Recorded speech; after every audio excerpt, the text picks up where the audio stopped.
Republican from Rochester Hills. Just as importantly, Democratic mayors usually serve in states where there's a Republican governor or a Republican House or Senate. You can't get things done if you can't work across the aisle.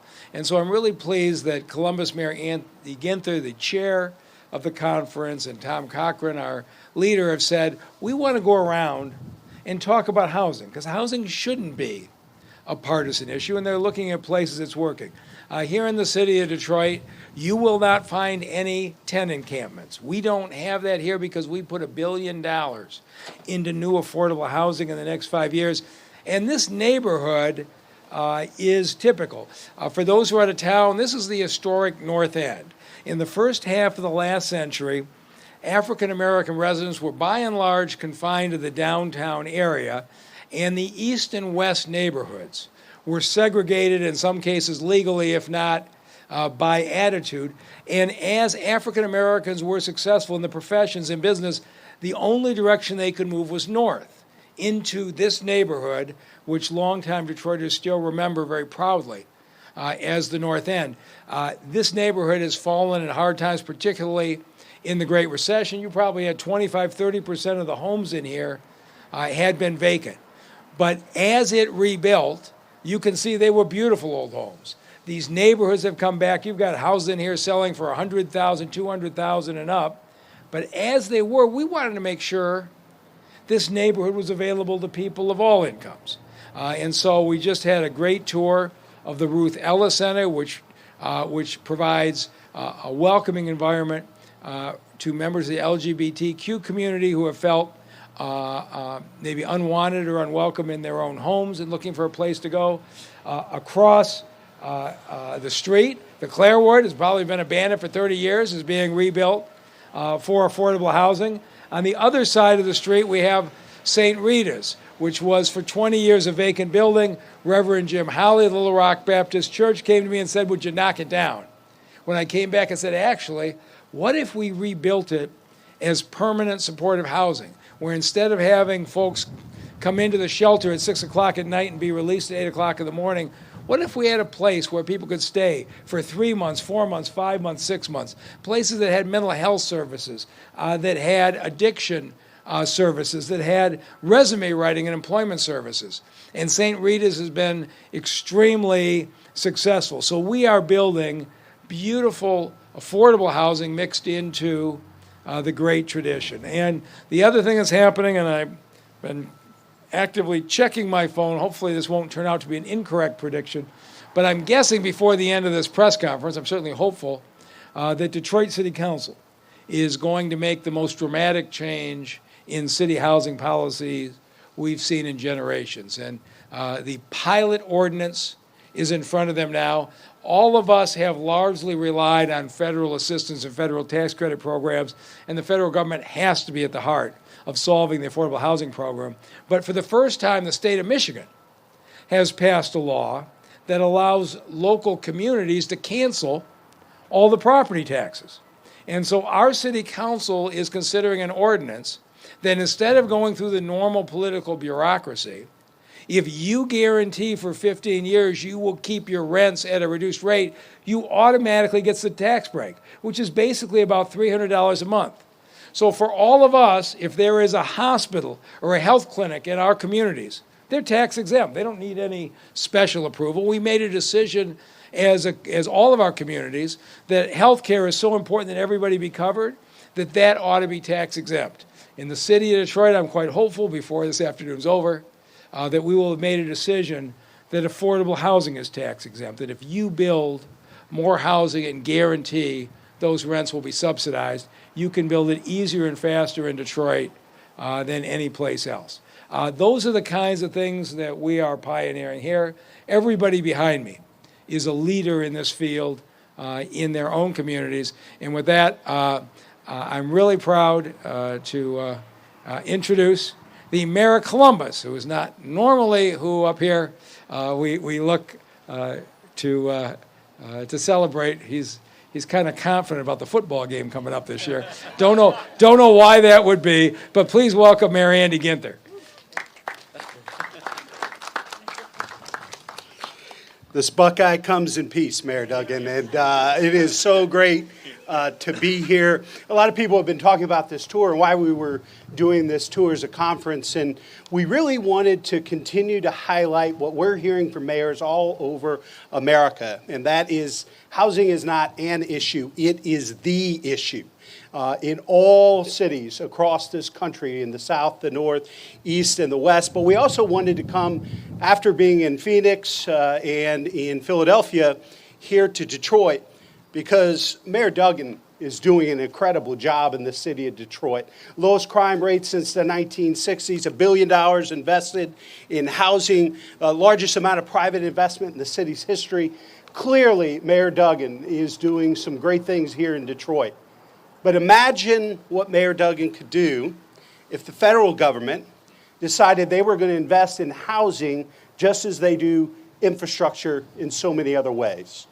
We know that our metro economies are critical to our state and our national economy. The only way for our metro economies to continue to grow and to lead our economic future is with housing. And we need to make sure we deal with this supply crisis. We have a crisis. In my community, we're 200,000 units short over the next 10 years, and nationally, we know at least 4 million new housing units need to be in the pipeline so they can remain affordable for folks regardless of what they do for a living. And that's why we as a conference are not calling for or asking for. We are demanding a Marshall Plan for housing in the first 100 days of the next administration. Regardless of who wins this election, we believe it's critically important. And that's why we brought mayors from Ohio and Michigan. We don't generally co-mingle in football season. We have Republicans and Democrats all here together saying housing is the most important issue facing our cities.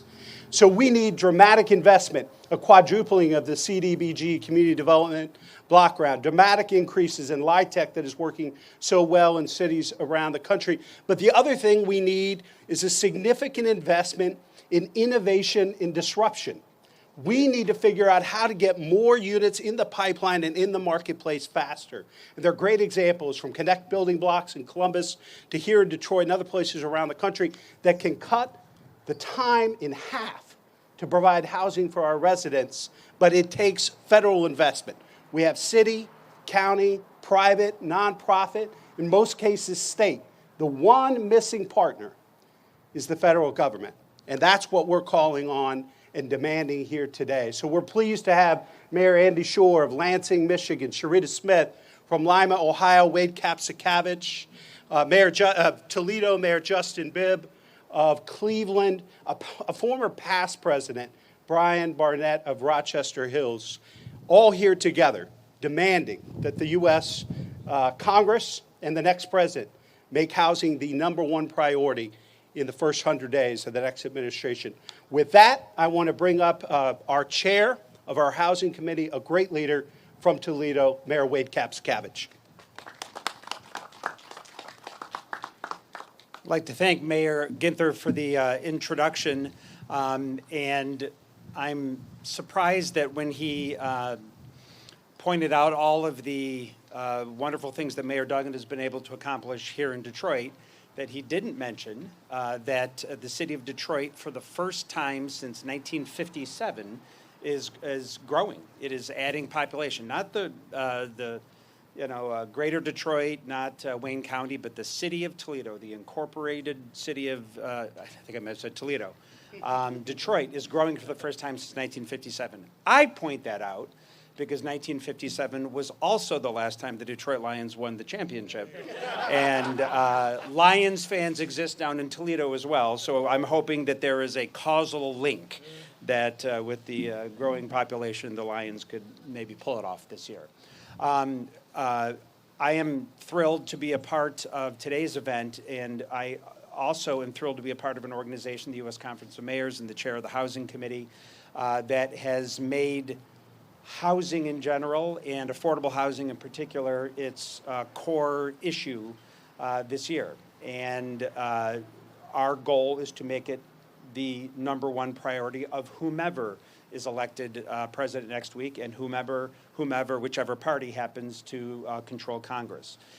We want it to be Washington's #1 priority because it is America's #1 priority. It's certainly our #1 priority as mayors. We see it everywhere we go. We feel it everywhere we go. Let's talk about the tour that concludes today in Detroit. It began in Phoenix, where there was a visit to housing that supports those victims of domestic violence and others affected in that way, and housing that can cater to their needs. Then in Philadelphia, housing for police officers and other city employees that the city of Philadelphia is hoping to have their city employees live inside the city. Here in Detroit, visited the Ruth Ellis Center and the work they do with the LGBTQ youth. The point of that is that there are so many different, unique needs that housing can take. In one community, it might look this way. In another community, it might look slightly different. But the need is there for all of us, and our asks are specific. So if we want to get into the logistics of some of the things we're talking about, the low-income housing tax credit, we believe, should be increased. The Community Development Block Grant Program, we're calling for it to be quadrupled. To include rehab so that we can rehab existing units and build communities around them. The housing choice vouchers for rental assistance needs to be significantly larger. These are policies of the U.S. Conference of Mayors that we have pushed, and we believe that the next president and Congress need to adopt. I think sometimes there is a misperception that housing issues or the question of affordable housing is somehow only an issue on the coasts, where it tends to be a little more expensive, out in LA and San Francisco or Boston and New York City. They have issues there that's important there too, but it's also important here on Claremont in Detroit, Michigan. And it's important in Milwaukee, Wisconsin, and Toledo, Ohio, and Lansing and Lima and Cleveland, and towns in the middle of the country where maybe rents are a little more affordable by national standards, but there's still such a need for it. And if there's a need in markets like Detroit and Toledo and Lima and Lansing, then that really speaks to how important the need is nationally. That's why this tour took place. It's not a surprise that the 3 cities we mentioned were all in swing states. That was by design. We are trying to get the attention of the presidential candidates and those who make decisions in Washington to elevate this issue in the first 100 days of the administration of whomever happens to be elected president next week. I know the election is in 6 days, which means we should know who won in about 55 days. But regardless of when that is resolved, the mayors of America will be poised to work with him or her to push forward this important agenda. Another voice that's important in this debate is the voice of the mayor of Cleveland, Ohio. He is a dynamic young leader in his first term and is tackling challenges that would be a lot for any mayor to bear, and is doing a fantastic job. I want to introduce my friend, Mayor of Cleveland, Justin Bibb. Thank you, Mayor. Thank you so much, Mayor. It's good to be in Detroit, one of our sister cities, and I want to just commend Mayor Duggan for his leadership as mayor of this great city. In many ways, Detroit's comeback is America's comeback. And we're seeing symbols of that comeback in our respective cities all across the country. And housing is our #1 priority as America's mayors. In Cleveland, we are dealing with our fair share of challenges, and we are working with the public sector, the nonprofit sector, and the private sector to meet the moment in Cleveland. Just several weeks ago, we worked with Key Bank and LISC, stealing an idea from Detroit, where they raised $100 million for a new housing opportunity fund. We just passed legislation in Cleveland to do the same thing, to work to bring 3,000 more units online of both affordable and workforce housing.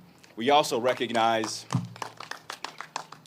that we have a national crisis in this country around homelessness. And as America's mayors, we believe it requires a compassionate, thoughtful response to house our unsheltered neighbors. And so we are working very closely right now with our county and other key nonprofit partners to house 150 people in Cleveland through our Home for Every Neighbor initiative. And already, just this year, we've housed 70 unsheltered residents in our city, and we're on pathway to house 150 people by the end of the year. So, as the saying goes, if you want to get a job done, you hire a mayor. And as we approach this election in a few short days, we're optimistic and hopeful that the next president and the next leaders of our Congress will work with this conference and America's mayors to meet the moment for our nation, because solving our country's housing issue is not a partisan issue. Democrats, Republicans, independents, we all deserve dignity, we all deserve opportunity, and we all deserve a right to a high-quality home and place to live, and that's why we're here today in the great city of Detroit. And with that, I'll bring Mayor Shore from the great city of Lansing to the podium. Mayor? I gotta follow that. Man, I gotta follow Mayor Bibb. So I'm standing here looking around, and you know, four Ohio mayors and 3 Michigan mayors. So there's the headline right there. What an honor. We had to bring back. That's right. That's right. What a wonderful time to be in Detroit. This is such an incredible facility. The tour was wonderful. In Lansing, we're an hour and a half down the street, just a small suburb of Detroit, but we are very proud of what goes on here in Detroit, and I think that's true of all of Michigan.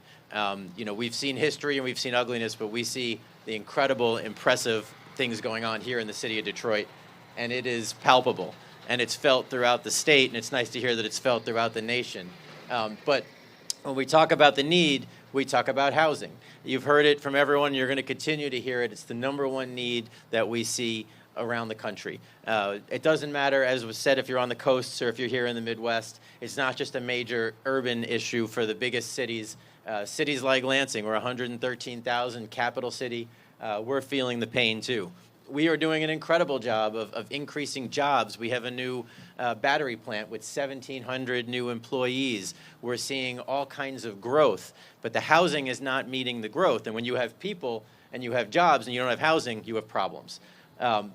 Having diverse housing options, it's critical for maintaining economic growth. And when I talk about housing, we're talking about the potential for new housing. We're also talking about 50% of the homes in my city, in Lansing, were built before 1970, and our housing stock is in desperate need. So Mayor Bibb just said quality housing. We need to have quality housing. We also know that the economics don't always work. We are doing everything we can to try and get more housing built in our city, but when we have rents, especially affordable or attainable rents, that don't meet the new high costs of construction, the new exciting high costs of labor. We want to pay our workers more, but when the rents won't cover that, our developers can't bond for it. They can't get a loan for it, so there's a finance gap. And when there's a finance gap, projects don't get done. And here in Michigan, our legislature has done a great job recently in the last year or two of getting us some funding, some missing middle, some direct appropriation. But as was said, the missing piece of that is the federal government. We get very limited community development block grants, which we use wherever we can. We have an old school called Walter French, which has been used for a variety of things and has been closed for 20 years. And we are just in the process of finalizing that for supportive housing, for attainable housing, there's going to be a daycare on the first floor. We're going to go open that in a few weeks. It's right on the bus line. There's going to be transportation. When you look at all the different pieces that come along with housing, we as cities, we know how to do that. And it's different in every one of these cities back here. We know how to do that. But unless we get the help from the federal government, then it's just not going to happen. You're going to see empty properties that could very easily be converted into housing that will stay empty. In our downtown, we've seen office space that has been empty. And we've actually been able to convert some of it with the help of our state government, with the help of our governor and our legislature, but we need more. The Housing Choice Vouchers Program. When I hear that we have shelters that are full and we have vouchers, that we can't get enough vouchers to get folks into affordable housing. It breaks my heart that we know that the folks are out there. We know they want to be housed. They want to be off the streets. And they can't get the voucher. When we have folks that won't accept vouchers, we're dealing with that. Our legislature just passed legislation preventing housing discrimination, and good for them. They should, and we support that. But again, unless we can have folks with those vouchers, we're going to struggle. We need help. We need help with rent payment support. These are all things that our federal government should be taking up, and they should be taking it up now. They should be taking it up as soon as they come back. January, when they come back, first 100 days. The Marshall Plan for housing is the easiest and best way to say it. This is so important. It's so important that you see mayors from all over the country, Republicans and Democrats. You know, this is like dogs and cats, right? Ohio and Michigan mayors together every day except for one. We are really excited, and I appreciate the U.S. Conference of Mayors coming here to Michigan. We are a swing state. We know that. We know we got people coming here. I've got, everywhere from Trump to Harris to, Speaker Johnson to Hakeem Jeffries, minority leader. They're all here. And I want them all to see what you all are going to write and what you all are going to say, and know that this is important in Michigan. So whichever wins, whatever they're doing, they have to know this is important in Michigan, in Wisconsin, in Pennsylvania, but not just in the swing states. We may know where Ohio's going, but its mayors are here to tell us this is important everywhere. Everywhere. Still a swing state. Yes, sir. Yes, sir. So anyway, it's an honor to be here. And again, to turn it over to a wonderful mayor, the mayor of Lima, Ohio, Mayor Smith.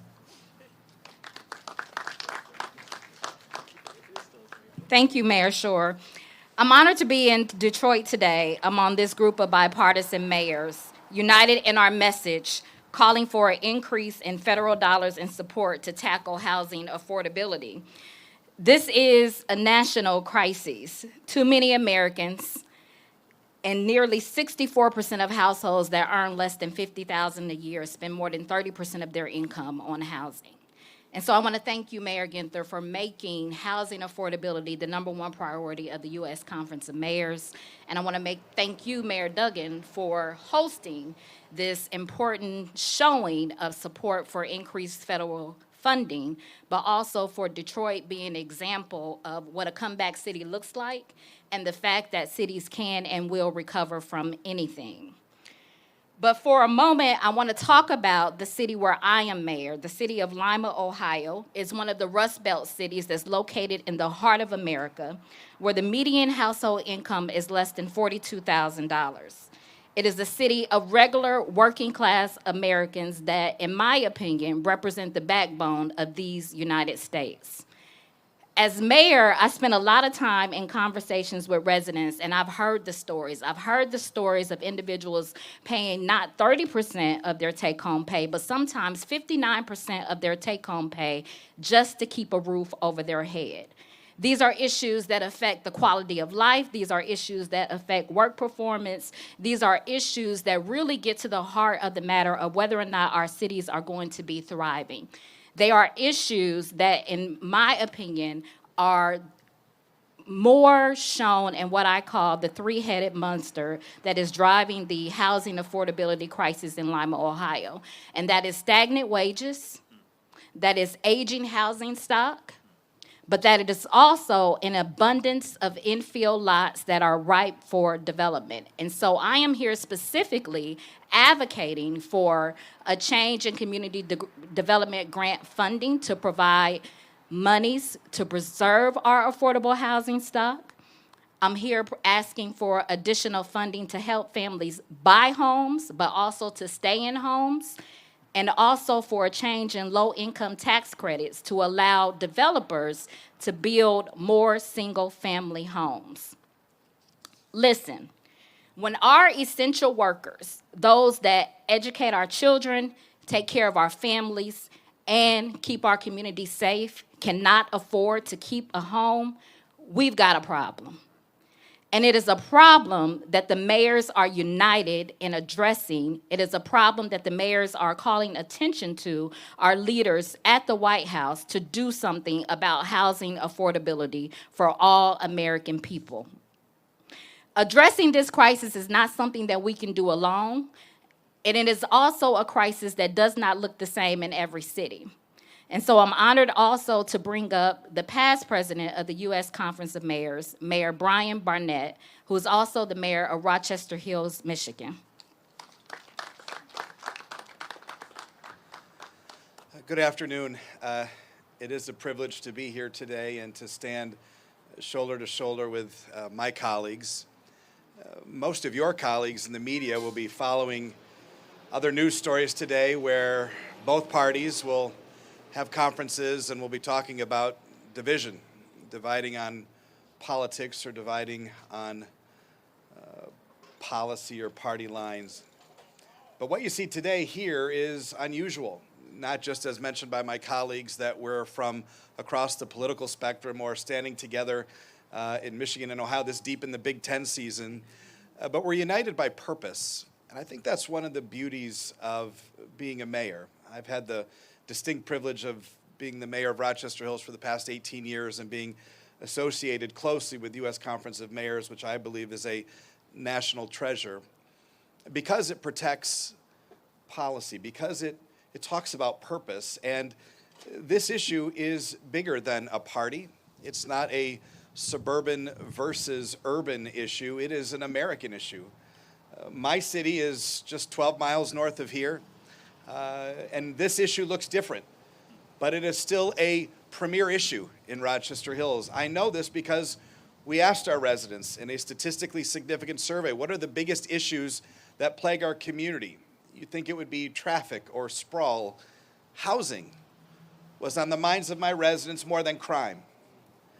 And in a follow-up question, which makes you look internally, what issues should your city government be working on more? Affordable and accessible housing was at the top. So it's an issue of priority with my residents, and they don't think I'm doing enough. So that requires me and the folks behind me to step into action. And that's what I think mayors are so adept and so good at. The tagline of my city is the preeminent place to live, work, and raise your family. And I think we do fairly well on the first two, but we're losing it on the third. Because raising your family, in essence, requires you to have a place to live. The average price of a home in my city this year is over $550,000. And if you're a firefighter, a police officer, a school teacher, or a government worker, you can't afford that. And so we miss the entire middle, a class that's so important to have a thriving community. So I stand here with my colleagues, agnostic of where the solution comes from, whether it comes from Democratic leaders or Republican leaders, but adamant that solutions come. The state of Michigan has done some things positively. Recently, in the state legislature, changing the definition for brownfield TIF credits to allow housing units to finally be included in that, which will open up some opportunities.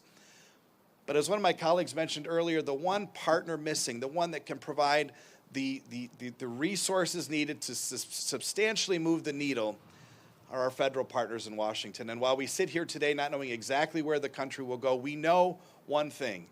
This will only happen if Republicans and Democrats work together at all the levels of government to see solutions driven down to the local.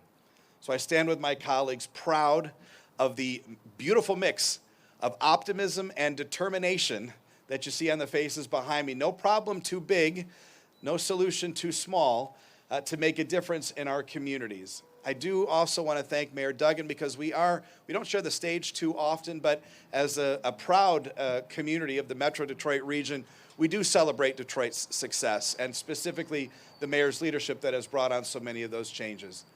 So this is not housing. Affordable and accessible housing is not a suburban versus urban issue. It's not a Republican versus Democratic issue. It is an American issue, and I believe that America's mayors, those standing behind me and those across this country, are suited well to work with our federal partners to bring about sustainable change. And now I'll bring back our host mayor today, Mayor Duggan. All right, and I am very pleased to congratulate Detroit City Council on a unanimous approval of the pilot ordinance. And especially thank you to Councilmember Fred Durhal, who sponsored it, Council President Mary Sheffield, who helped push it through. The old process was a long, complicated process that required a lot of city council hearings and votes. The hardest thing to get city council members to do is give up their prerogatives. but by a unanimous vote, our city council decided it was more important to get housing built in this city quickly than to protect their historic turf, and they put us now on a path to build another $1 billion in the next 5 years. And on that cheerful note, we'll take questions. Come on, they came all the way from Ohio. Somebody's got a question for us.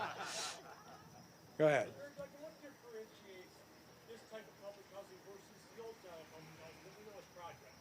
You've been tearing down projects the last 10, 15, 20 years because of what's wrong with warehousing. But what makes this different? Yeah, I don't know of anybody who is building large-scale public housing anymore, because it did tend to reinforce maybe some of the lack of hope.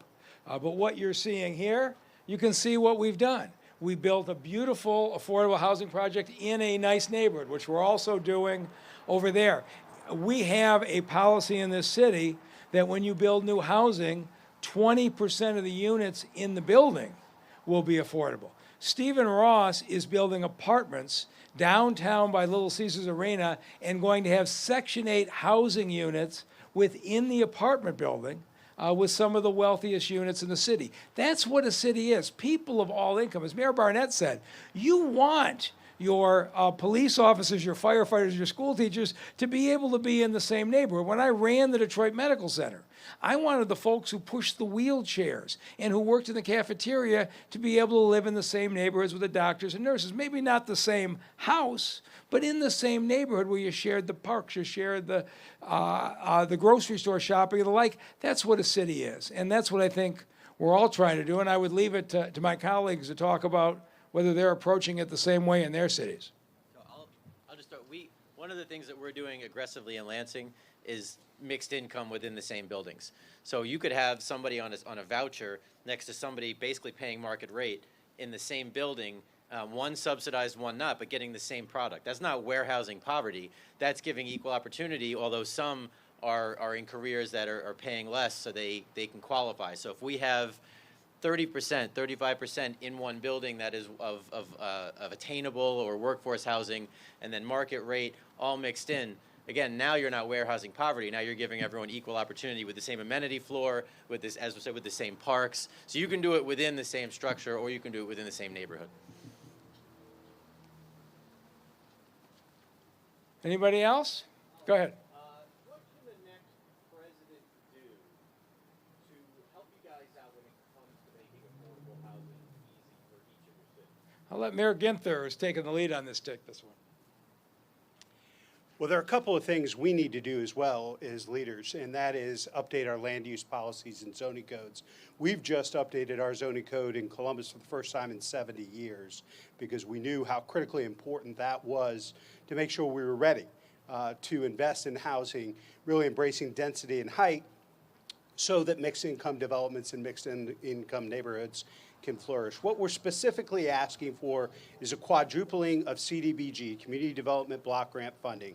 We are specifically requesting significant increases in LIHTC, low-income housing tax credit funding. We're asking for money to come directly to cities to help with innovation and disruption. I talked a little bit about Connect Building Blocks. There are many types of disruption. You think about, we're building housing, getting housing to come to market very much the same way we were 30, 40, 50 years ago. Nothing in our lives is operating the same way it was 30, 40, 50 years ago. And we need the federal government to partner directly with cities to invest into innovation and disruption. We know that best case scenario, we need 4 million housing units across America over the next 10 years. We need 200,000, as mentioned earlier, in central Ohio. The only way we can do that, capital stacks have become much more complicated with interest rates and costs of building and construction. The one missing partner for us is the federal government, but we think it's critically important. And whether you look at the IRA or the ARPA, the CARES Act, the critical importance is that this federal money flow directly to cities. If you want to get something done, hire a mayor. And I think there are examples in Detroit and cities all across the country of why, if this is going to be a Marshall Plan that's going to dramatically change the housing landscape across America, mayors have to lead the way. Thank you. All right, we'll take one last question on this beautiful autumn day in Detroit. Go ahead.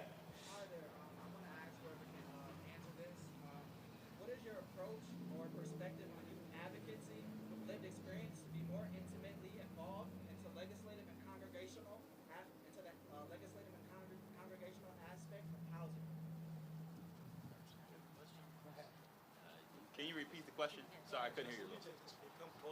Yeah. I couldn't hear you. So what is your approach or perspective on youth advocacy with lived experience to be more intimately involved into the system within the legislative and congregational aspect of housing? It's imperative. When you think about the definition of equity and enacting structural change, we as leaders must do a better job of building these systems and addressing that structural change with the lived experiences of people in mind. And housing is a great example of that. In Cleveland, in our work to address the unsheltered population, we work directly with the unsheltered population, and they had a seat at the table in terms of how we designed the program. And so centering this work in their lived experience, centering their work in their voice is so important as we address this issue at the local level. Thank you.